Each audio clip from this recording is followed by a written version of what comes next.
Assalamualaikum warahmatullahi wabarakatuh. Semoga rahmat dan keberkahan Allah SWT tercurah pada panjenengan semuanya, sehingga keluarga panjenengan semuanya sehat walafiat, sehat walafiat, tidak hanya sehat tapi afiat juga, sehat jasmani, sehat rohani, sehat akal, sehat hati, sehat ekonomi. Alhamdulillah. Salawat salam kita berikan pada junjungan kita Muhammad Sallallahu Alaihi Wasallam, keluarga dan sahabat-sahabatnya. Semoga kita senantiasa mendapat syafaat minat dunia hatal akhirah. Amin Allahumma amin. Mari kita lanjutkan bahasan kita yang kemarin. Ini bab yang paling penting dari bab-bab penting yang lainnya. Semuanya penting, tapi ini sangat penting karena membahas tentang ibadah yang paling penting, yaitu sholat. Karena as-sholatu ra'sul ibadah. Sholat itu pangkal utama dari segala macam ibadah. Itu pangkal utamanya sholat. Yang harus kita tegakkan adalah sholat yang menjadi tiang agama kita ini. Karena mudah-mudahan Bapak Ibu semuanya yang hadir dan yang tidak hadir juga karena ada udzur, semoga Allah memberikan keberkahan, rahmat juga ampunannya, dan mudah-mudahan kita yang hadir mendapat rahmat maghfirah dari Allah SWT. Amin ya rabbal alamin. Mohon izin Bapak Pak Profesor, Bu Dokter, Bu Terawih, demikian sedaya paling sehat. Pada bahasan yang lalu kita sudah membahas tentang mulai dari takbiratul ihram, iftitah, Fatihah, sampai surat yang dibaca hingga sampai pada rukuk. Kemudian dijelaskan pula tidak menyambung antara surah ayat yang dibaca dengan rukuk, tidak langsung bersambung tapi dijeda sedikit, walau sekedar seukuran bacaan subhanallah, sehingga tidak selesai walam yakul lahu ahadun Allahu akbar, tidak nyambung begitu, tapi walam yakul lahu ahad, baru Allahu akbar. Selanjutnya kita membahas pada rukuk. Bismillahirrahmanirrahim. Summa kabara lirruku'i wa rafa'a yadaika kama sabaqa wa mad takbiran ila intaha ruku'i. Summa kabara, kemudian rukuk, liruku'i, summa kabara, kemudian takbir, liruku'i, untuk melakukan rukuk. Kita disunahkan membaca takbir untuk melakukan rukuk. Wa rafa'a yadaika, dan mengangkat dua tangan kita. Mau rukuk, takbirnya mengangkat dua tangan. Jadi mau rukuk Allahu Akbar, mau rukuk angkat dua tangan. Kama sabako, seperti takbir yang sebelumnya, takbirul ihram, sama takbirin. Ila intaha ruku'i summa rohataika ala arbataika. Kemudian setelah takbir kita meletakkan ya intaha ruku'i sumaidok rohataika, dua telapak tangan kita letakkan ala arbataika, di atas lutut, dua lutut kita, tidak di atas paha, tidak di atas tulang betis, tidak pula di mata kaki, tapi dipasti pada lutut kita. Wahai bapak-bapak, ibu yang tidak pernah ngaji adalah orang yang tidak pernah salah sholatnya. Yang sering salah adalah orang yang suka ngaji begini, sering salah sholatnya. Ternyata sholatnya belum betul ya. Setelah ngaji ternyata salahnya banyak. Ya, yang nggak ngaji nggak pernah salah. Wah, mereka nggak pernah ngaji malah nggak pernah salah, sholatnya bener terus. Jadi sering Pak saya jumpai di masjid atau musola ketika bersama-sama sebagai makmum, sebelah saya atau kadang-kadang ketika saya membimbing orang sholat, rukuknya hanya pegang di paha saja, sehingga kurang membentuk sudut siku-siku, kurang bentuk L rukuknya. Yang dipegang hanya paha, tidak sampai ke lutut. Ada yang berlebihan, yang dipegang mata kakinya berlebihan. Untuk saya bisa memegang kaki, tapi kan itu bukan aturan dalam sholat. Saya bisa memegang mata kaki bisa, tapi kan bukan aturan sholat itu. Ya tidak salah, nggak pernah ngaji. Ya, kalau ngaji dari baru tahu salahnya. Ini nggak salah. Sumadok rahadaika alar badaika wa asoba'aka, dan jari-jarimu mangsuratan wangsop rukbataika, jari-jarinya direnggangkan di lutut itu, direnggangkan jarinya tidak rapat, turun ke bawah, tidak ke dalam, tidak pula keluar. Mesti paling enak yang keluar gini, paling enak mesti keluar. Saat pegang jarinya keluar, ibu jarinya ke dalam, itu paling enak. Tapi sebaiknya posisi ke bawah agak renggang begitu, tidak terlalu lebar tapi agak renggang begitu, nggak melebar, tidak rapat tapi agak renggang, nggak terlalu lebar, nggak terlalu rapat, tidak ke dalam, tidak keluar, tapi ke bawah posisinya, dengan harapan ke bawah itu lurusnya menuju ke Ka'bah, menuju ke Baitullah, menuju ke kiblat, arahannya begitu. Kalau nyamping tidak menuju ke kiblat, kalau ke dalam tidak menuju ke kiblat, tapi ke bawah lurusnya akan menuju ke kiblat. Wa madharo an kubarasika mastuyan kasafaihi wahidah jafun. Saat posisi ruku, pandangan kita tetap melihat ke tempat sujud, kemudian punggung kita lurus, seandai ditaruh gelas berisi air di atas punggung kita, gelas itu airnya tidak tumpah gitu, karena posisinya lurus punggungnya. Posisi ruku. Waqul subhana rabbiyal azim salasan, kemudian bacalah subhana rabbiyal azim salasan 3 kali, subhana rabbiyal azim wa bihamdihi, dan puji bagi Allah, subhana maha suci Allah, rabbil azim Tuhan yang maha agung, wa bihamdihi dan maha terpuji Allah, salasan. Wa in kunta, dan ketika kalian mengfaridan sholat munfarid, fazyadah, maka boleh ditambah ila sab'in wa ishrina, sampai sab'in wa ishrina, sampai 7 dan 20 hasan, kebaikan. Sumarfa roksaka hatta ta'tadilu iman, sumarfa, kemudian angkatlah roksaka, kepalamu, hatta ta'tadilu iman, hingga tegak. Warfa yadaika, dan angkatlah kedua tanganmu, bangun dari rukuk ini. Setelah rukuknya sempurna, rukuknya sempurna, sudah baca tadi, sumarfa, bangun dari rukuk, tegak lurus, rafa'a yadaika, angkat 2 tangan,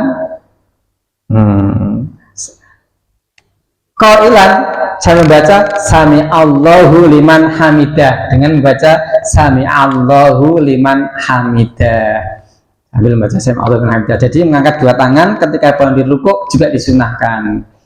1 takbiratul ihram, 2 akan rukuk, 3 bangun dari rukuk. Nanti yang keempat adalah bangun dari rakaat kedua, itu sunnah mengangkat tangannya.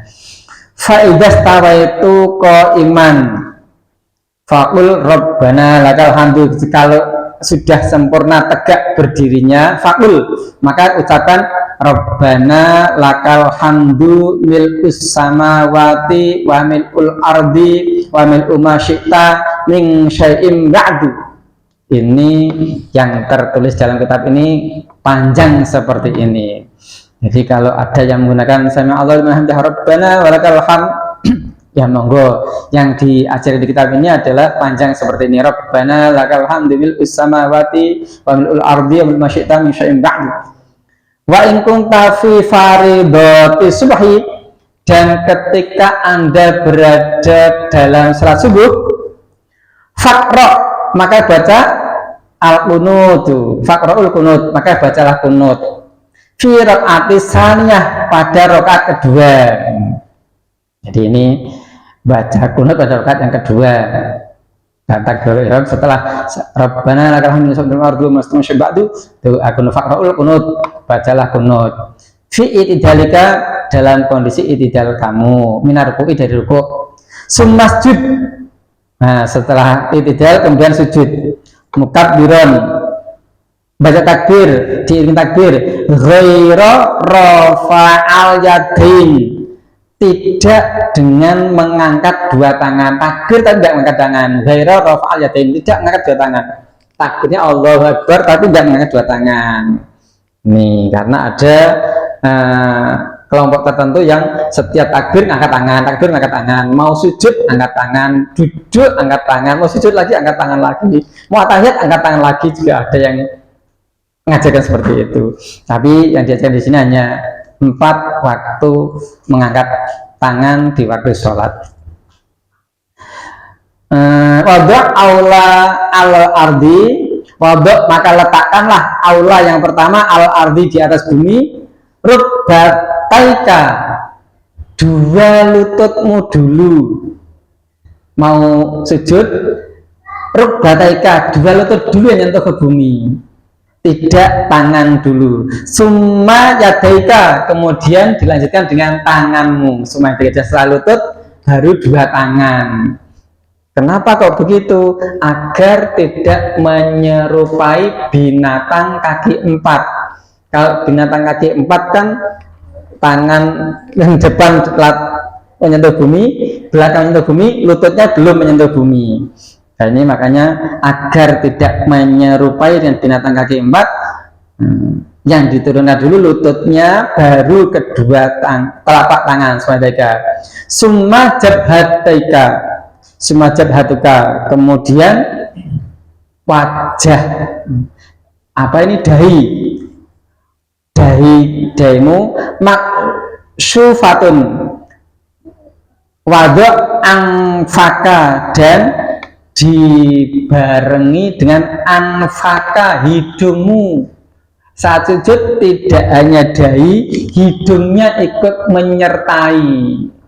Banyak sekali anak-anak muda atau anak-anak tua juga sering saya lihat sujud pakainya ubun-ubun, sehingga hidung tidak nyentuh karena ubun-ubun yang disujudkan, malah terhalang oleh rambut juga karena ubun-ubun yang sujud harusnya dahi. Jabhatun, batuk, wa anfaka, dan hidung. Ma'al jabhatak, ma'al jabhati, bersama dengan dahi, wajafun murfiq anjabatika waqul batnika anfakhdilika anfadika wal mar'atu la taf'alu dzalika wa yadaika 'alal ardi khud. Ketika sujud, setelah meletakkan urut tadi, lutut, telapak tangan, kemudian dahi disertai hidung, kakinya mancat atau jinjit, atau tidak kuat mancat, nggak kuat jinjit, tapi posisi putihnya atau telapaknya yang bersidik jari itu, ya, itu yang menyentuh ke bumi, bukan kukunya yang menyentuh ke bumi, bukan punggung kaki yang menyentuh ke bumi, namun telapak kakinya atau putihnya atau yang ada bersidik jarinya itu yang menyentuh ke bumi. Kadang-kadang yang tidak mempelajari sampai sedetail ini, kakinya malah diangkat gandul-gandul begitu. Kakinya belakang gandul-gandul terangkat, itu enggak nyentuh ke bumi. Harusnya kan ini putihnya nyentuh ke bumi, tidak telapaknya gini, tidak punggungnya begini. Kadang ada yang punggungnya gini, yang ditelakkan ke bumi punggungnya ketika sujud, Maka yang benar adalah telapaknya, putihnya itu yang bersidik jari itu yang menyentuh ke bumi. Waqul subhana rabbiyal a'la, dan ucapkan, bacalah subhana rabbiyal a'la salasan 3 kali, au sab'an atau 7 kali, au asron atau 10 kali. Mulai mikir aku 3 kali tok ya? Iya, biasanya 3 kali saja. Tapi ketika panjenengan makmum di Mekah itu, panjenengan mau baca 3 kali, masih nggak belum bangun, belum bangun. Panjenengan ikut salat di Mekah itu loh, atau di Madinah. Saya dalam hati baca sampai 10 kali. Yang saya hafalkan 3 kali, kok nggak bangun, hatiku tetap baca sampai 10 kali, baru bangun dari sujud, karena ternyata dianjurkan 3 kali, au sab'an atau 7 kali, au ashran atau 10 kali. Boleh baca sampai segitu ketika sujud subhana rabbil a'la. Dan kemarin pas malam Kamis saya sholat di Masjid Jannah dan Durian, sholat maghrib dan isya, kok saya lihat loh, kok imamnya sepertinya bukan orang Indonesia nih, wajah-wajahnya kayak bukan orang Indonesia, tinggi besar, lebih besar dari Pak Profesor ini, lebih tinggi dari Pak Profesor ini, jambangnya tebal banget begitu besar, nadanya nada Arab sana, bukan nada Indonesia bacaannya. Begitu sampai rukuk, oh sujud, oh aku teringat saat di Mekah itu lama banget sampai bacanya, oh iya ini bacanya sampai 7 kali, 10 kali ini, lama banget sujudnya sampai tidak seperti biasanya, karena waktu itu imami maghrib dan isya, karena setelah maghrib ngimami maghrib, ngisi kajian, selesai kajian terus ngimami isya orang itu. Oh ternyata sudah pintar bahasa Indonesia, tak kirain tamu dari sana, tetap meskipun aslinya sana tapi sudah pintar bahasa Indonesia, sehingga ngisi kajiannya dengan bahasa Indonesia, kajian tafsir Al-Quran, tapi pas kebetulan ya bab sholat waktu itu. Jadi pas sujud baca subhana rabbil a'la boleh 3 kali, yang buru-buru karena ngejar waktu boleh 1 kali. Yang penting itu makna subhana rabbil a'la. In kunta munfaridan, jika keadaanmu sedang salat munfarid seperti itu boleh. Sumarfa roksaka, kemudian angkatlah kepalamu minasujudi dari sujud, mukabbiran dengan iring takbir. Nah sudah sujud angkatlah kepala, hatta ta'tadilu jalisan, hingga sempurna tepat duduknya, wajlis ala rizlika, dan duduklah di atas kakimu al yusra, yang kiri. Artinya duduk iftirosh. Duduk iftirosh itu duduknya di atas kaki kiri, yang diduduki kaki kiri, bukan kaki kanan. Wangsob wadamal yumna, sedangkan kaki kanannya tegak dipancatkan di samping kanan, tidak ikut diduduki. Kadang-kadang ikut diduduki, disilakan gitu, ikut duduk itu. Nah, enak tadi, enak. Ini sering jumpa itu ada yang duduknya sering dua-duanya diduduki semuanya. Nah, aturannya yang kiri berduduk, yang kanan tidak diduduki sekalian. Mangsub qadamal yadai, telapak tangannya telapak kakinya ditegakkan, al-yumnya yang kanan. Wadok yadaika, dan letakkan tanganmu ala fakhidaika wal asoba mangsyurah, tangannya di atas paha dan jari-jarinya posisinya menghadap ke sana, menghadap lurus ke arah kiblat, tidak berlebihan begini, tidak terlalu mundur begini sehingga ininya metenteng, tapi pas ke dengan lutut, misalkan lutut sejajar beginilah, sejajar begini, tidak berlebih begini, tidak terlalu mundur dari lutut, posisi jari terbuka begini, tidak nyamping juga. Ini saat duduk iftirosh, duduk di atas kaki kiri. Waqul, dan ucapkanlah Rabbi firli warhamni wajburni warfa'ni warzuqni wahdini wa'afini wa'af'anni. 8 doa ini diucapkan dalam duduk antara 2 sujud. Sumasjud, kemudian sujud lagi, sajadan saniyah, sujud yang kedua kali. Kadzalika suma'dal jalisan lil istirahah.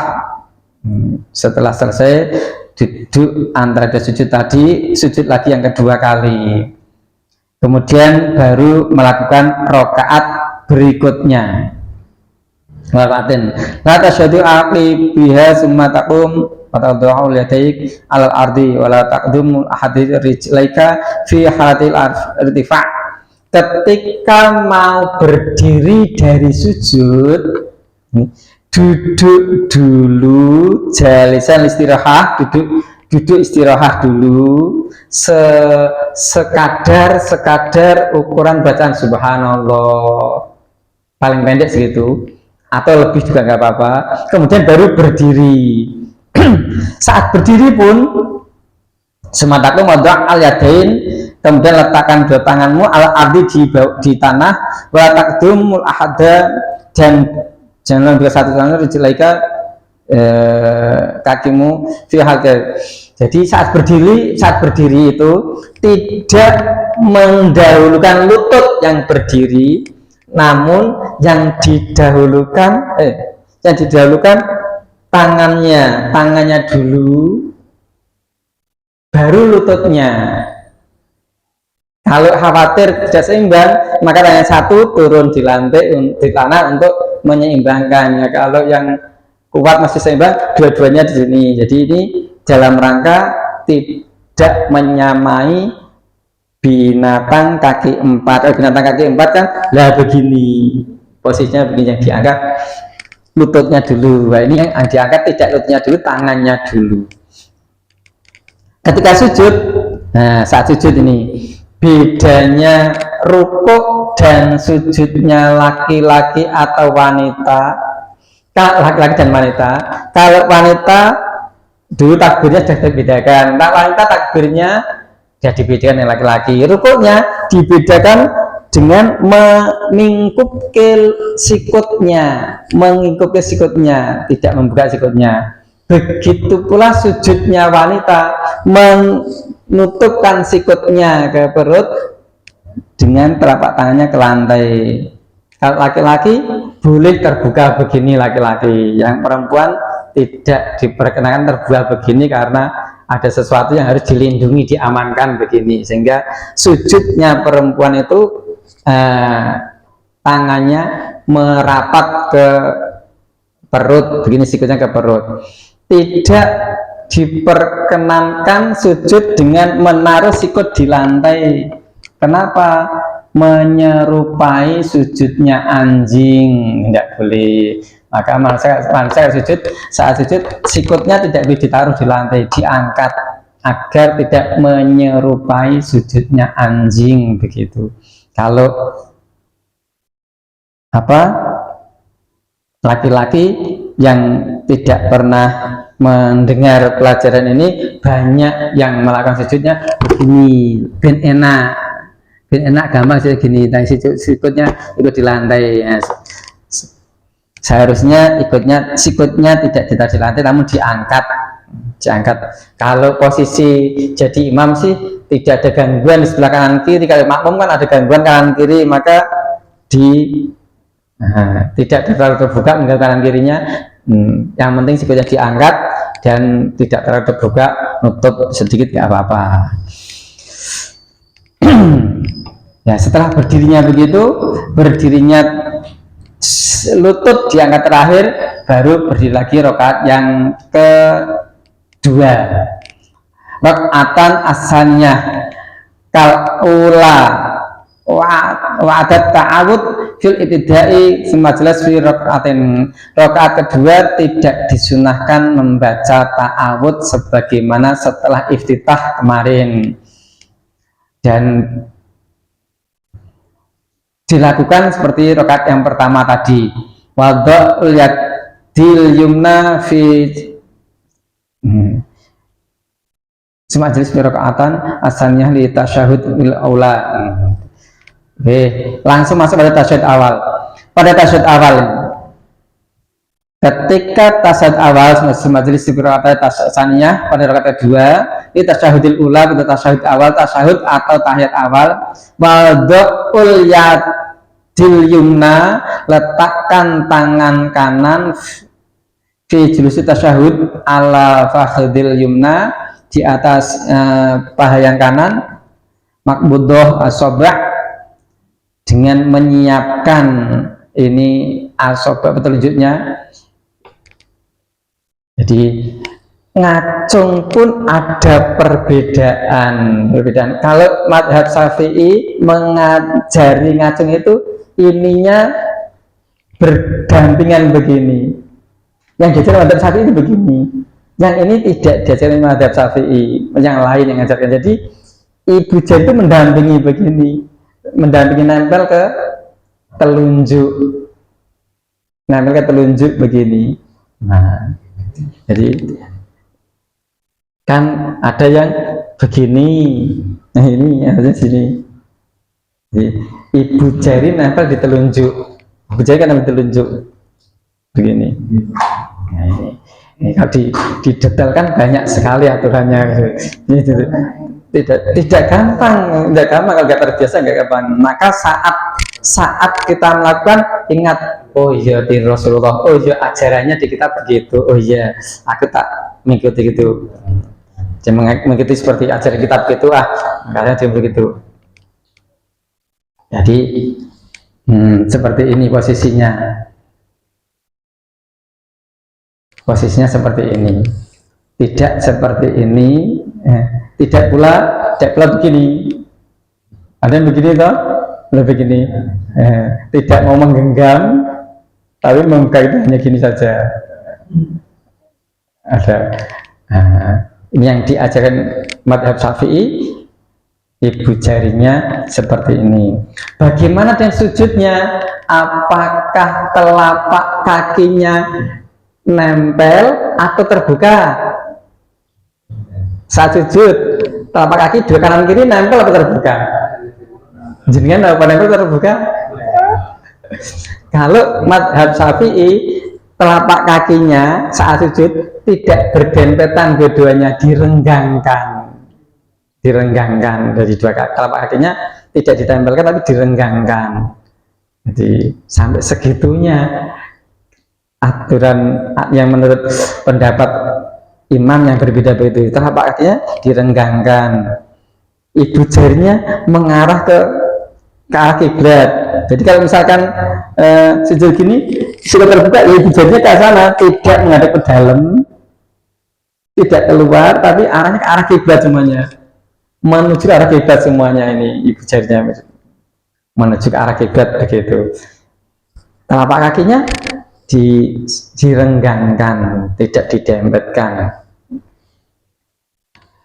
Masya Allah, karena saja ini. Nah ini benar lewat Bu. Moga untuk yang tahiyat awal seperti itu, sujud seperti itu, kemudian yang tahiyat akhir. Tahiyat akhir dengan duduk menggunakan pantat, kaki kirinya ditaruh di bawah kaki kanan, diselipkan seperti yang sering panjang lakukan itu, sering jangan jumpai, jangan lihat ya. Kaki kiri duduk tahiyat akhir, namanya duduk tawaruk. Duduk tawaruk itu duduk tahiyat yang akhir, tahiyat yang akhir, sudah terakhir tawaruk. Hanya sholat subuh yang tidak ada tahiyat awalnya, langsung tahiyat akhir, sehingga sholat subuh duduk iftirashnya hanya berada di antara dua sujud. Kalau sholat yang lain kan duduk iftirashnya ada di tahiyat awal dan di antara dua sujud. Tahiyat akhir pakai duduk tawaruk. Meskipun sholatnya baik itu sholat yang 2 rakaat, 3 rakaat maupun 4 rakaat, kalau tahiyat akhir duduknya duduk tawaruk begitu. Kalau tahiyat akhir. Adapun kok ada yang beda Pak ketika ini? Ya, yang diajarkan Imam Syafi'i, yang Syafi'iyah ini, diangkatnya jari telunjuk ketika membaca asyhadu alla ilaha illallah sekali gerakan saja, karena ini mengambil pendapat yang tengah-tengah di antara dua hadis. Yang satu hadis menggerakkan, yang satu hadis tidak menggerakkan. Yang tidak menggerakkan dipakai oleh Imam Hanafi, sehingga mulai at-tahiyatul ibu jarinya nggak begini, ibu jarinya begini, sudah ngacung begitu. At-tahiyatul barakatuh sudah ngacung. yang tidak menggerakkan, tapi yang menggerakkan di Imam Syafi'i ibu jarinya dari sini illallah. Saat membaca illallah tadi pandangan mata ke tempat sujud, saat illallah pandangan mata pindah ke ujung jari. Pandangan mata pindah ke ujung jari saat membaca illallah ngacung itu, pandangan mata beralih ke ujung jari. Jadi tadi kan pandangan ke tempat sujud terus, ke tempat sujud terus. Saat salat selama dari awal sampai akhir pandangan ke tempat sujud terus. Ketika illallah pandangan pindah ke ujung jari. Nah, adapun nanti kembali ke tempat sujud lagi ya setelah ini disempurnakan sampai sholawat. Memang seminim-minimnya sholawat ya Allah Rasulullah Sayyidina Muhammad sudah seminimnya begitu. Kalau sampai akhir ya itulah sholawat yang paling sempurna adalah sholawat Ibrahimiyah, itulah sholawat yang paling unggul. Salat Ibrahimiyah yang dipakai dalam tahiyat itu. Itulah ajaran sholat yang ada di sholat yang diajarkan di kitab apa ini? Apa namanya ini? Bidayatul Hidayah. Mudah-mudahan bermanfaat bagi kita. Kalau ada sesuatu yang mau didiskusikan atau disampaikan nanti setelah kita tutup pada pertemuan malam hari ini. Mari kita tutup dengan baca al-asri bersama-sama. Bismillahirrahmanirrahim. Wal asri innal insana lafi khusr illa alladzina amanu wa 'amilus sholihati wa tawassaw bil haqqi wa tawassaw bis sabr. Subhanakallahumma bihamdika asyhadu an la ilaha illa anta astaghfiruka wa atubu ilaik. Assalamualaikum warahmatullahi wabarakatuh.